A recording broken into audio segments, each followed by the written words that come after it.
Hey Chad, how you doing? I'm good, how are you? Very well, thank you. Up close and personal. All that kind of thing. I would like to talk to you a little bit about your musical upbringing, if I may. Okay. If that's all right with you, throwing you in at the deep end. Yes. Off the top of your head, could you say what are the 5 records that have most defined you as a musician? Most defined me as a musician? That's so hard. As a musician? Gosh, I love so many different types of music, and I feel like there's been so many different like chapters of my life, you know, from like when I was like a little kid, my brother, you know, like was in high school and I was like in elementary school and middle school, so I would get all of the cool older records, you know what I mean? Like I would get in, you know, I listened to Operation Ivy and Danzig and Fugazi like in the 5th grade, you know, like I started really early. But I would say for Newfound Glory, Newfound Glory's goal was to sort of like combine all my favorite styles of music. So it would be Green Day, you know, Dookie. I was at summer camp when I got that record, and it was just like changed my life. Green Day, Dookie. Let's see, Civ, Set Your Goals. The album by Set Your Goals by Civ was like, because I loved how it was rooted in hardcore, but still was like catchy. You know what I mean? Like a punk record. Madball Set It Off. I love the rhythms of that because it was like super groovy, like you can bob your head to it. And if you hear in like a lot of Newfound Glory songs, as opposed to other punk bands before us, there wasn't a lot of, you know, that kind of groove in punk, you know?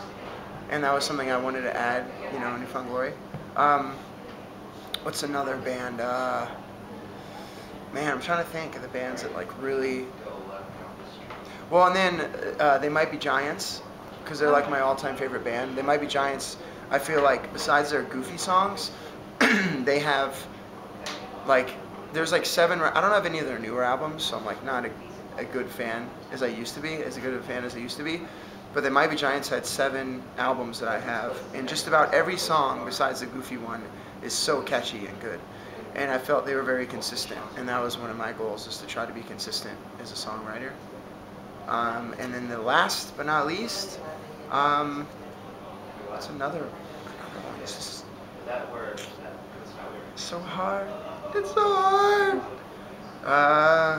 Damn, I don't know. Can it just be 4? Yeah. Okay, we'll do 4. There you go. You say you listened to a lot of different stuff as you were growing up. What are the records you think in your collection that people would be surprised to find out that you enjoyed and that you listened to? Well, I think I was, I don't know, like I was all over the place. Like when I was like, my first concert was Fugazi. I was in the 4th grade, and Fugazi was always one of my favorite bands. 13 Songs was the album that I loved. So I listened to Fugazi at a young age, but then I was really into like soundtracks.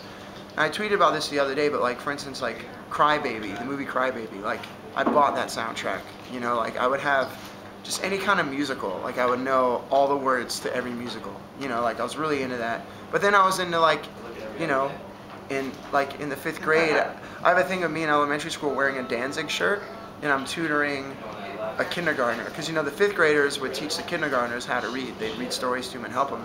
And I have one of me, and it's like Danzig, and it says "How the Gods Kill" on it. It has like an upside down cross sword, and I was like in the 5th grade. I'm looking at that. What a role model. Yeah, I was like, great. The teachers must have, I don't know. Surprised I didn't get kicked out of school.